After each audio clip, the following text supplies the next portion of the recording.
Ishaan from EigenLayer. He has some exciting announcements about the collaboration and the work that we've been doing together, and what they've been up to in terms of ZK proofs meeting intersubjectivity. So welcome, Ishaan. Hey guys, I'm so excited to talk to you today about how ZK proofs meet intersubjectivity, or what I call proving the the decentralized universe. Okay, perfect. So, yeah, this is my fancy slide. So people often think that ZK proofs and intersubjectivity or crypto economic security are at odds. They ask me what the future is going to be. Is it ZK? Is it crypto economic? And I think the answer is actually that they work together to do what I call convincing the decentralized universe. So what is the decentralized universe? I think we have to realize that there's a difference between the Ethereum of today and the desired end state for a world computer, right? Ethereum is really good at determining state transitions and whether there was a double spend attack, but it's not as good at a few other things. Like it doesn't solve the data availability problem, which we're using DA networks to solve right now. It has nothing to do with privacy, and so we're looking at ZK rollups as potential solutions.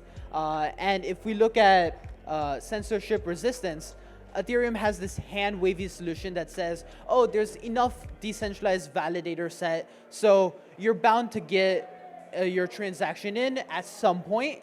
But I think we can create a better, more novel solution with regards to censorship resistance that provides short-term censorship resistance guarantees.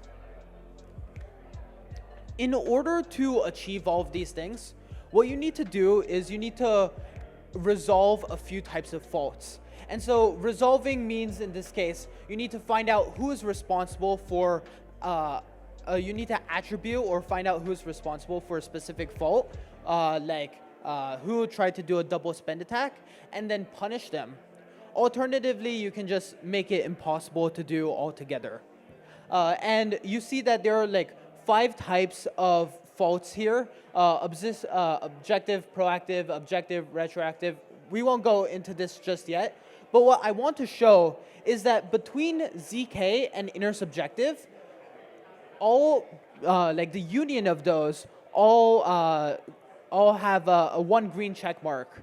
And so as you can see in this image, every type of fault is resolvable by either ZK proofs or intersubjectivity, and sometimes both. So let's dive into some of these faults and what they mean. Objectively attributable and proactively observable. Objectively attributable means that any validator knows exactly what type of, what fault, they can determine that this information is invalid. So think of an invalid state transition or a double spend attack where Amy has 1 ETH and she tries to send 1 ETH to Bob and 1 ETH to Charlie. That's not allowed, right? And any validator can see in a given block that Amy's trying to spend her 1 ETH twice, and that she should not be allowed to do that. And so you can solve these types of things with ZK proofs or intersubjectivity. ZK proofs are actually really well equipped to solve these because they just use cryptography or math to verify any objective truth. Objective meaning what is visible and seen on the blockchain. And they also have the ability to conceal underlying information, which we'll talk about later. Objectively attributable and retroactively observable faults. So this means that sometimes any validator can see that there is a fault, but they're unable to point out in advance that there are these this information in isolation is wrong. For example, if you have a reorg or double signature, if I receive 2 blocks signed by a validator, looking at 1 block alone, I won't be able to tell you that this is invalid because both blocks look fine on their own. But when I put them together, I see retroactively that, hey, there's a mistake here. And zero knowledge proofs are not sufficient to determine what fork is the canonical chain. And the reason for that is because that like there's context about which fork should be canonical, and ZK proofs look just objectively at the math behind it. And so what that means is that we have to incorporate social consensus. We can use intersubjectivity, right? Now, what is this intersubjectivity thing? I know it's a meme, like in the Eigen white paper, it's written 229 times. I just checked. And intersubjective means any two reasonable observant humans will agree on the truth value of a statement.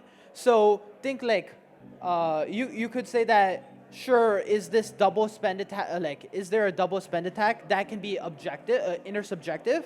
So intersubjective is broader than objective faults, but it extends beyond what the blockchain can see. And what this means is there's no truth value on the blockchain that says this is the price of Bitcoin. 1 Bitcoin equals $69,000. I think that's actually bearish right now. We're doing better than that. But if you look at off-chain and look at an aggregate of exchanges and set defined rules, you can define intersubjectively what the price of Bitcoin is. And so this enables you to have oracles that are actually like verifiable, where you can slash the operators instead of trust Chainlink. And so what are some intersubjective problems that you can't solve with just math alone? One is the oracle price feed, like what is the price of Bitcoin? One is the data withholding attack. So if some validators are preventing some data from being made available to other validators, or censorship, as we mentioned earlier. And you can use intersubjective powers. Ethereum has intersubjectivity, but only for deciding what is the right fork of the chain that should be made canonical. And what Eigen does is it's the universal intersubjective work token, and it allows us to extend beyond just the fork choice rule. And now, what about non-attributable faults like privacy, where you encrypt a secret with like many different shards, and then if 51% of those shards collude, then they can reveal the secret. That's pretty hard to solve for. You can't attribute who figured it out. But what you can do is you can use a zero knowledge proof instead to give you privacy. And there are some great teams like Aztec and Aleo who are working on privacy using ZK. And if you go back to this diagram over here, we just showed that every type of proof, objective proactive, objective retroactive, intersubjective, and non-attributable, can all be solved with either ZK or intersubjective. And what I want to show is that the end game for Ethereum may be ZK, but the end game for the decentralized universe is ZK plus intersubjectivity. And so if there's any one slide to take a picture of, it's this one, because pandas are super cute. But yeah, I really see ZK proofs and intersubjectivity working together to convince the decentralized universe. And yeah, that's why EigenLayer and RISC Zero absolutely love each other. But more on that later.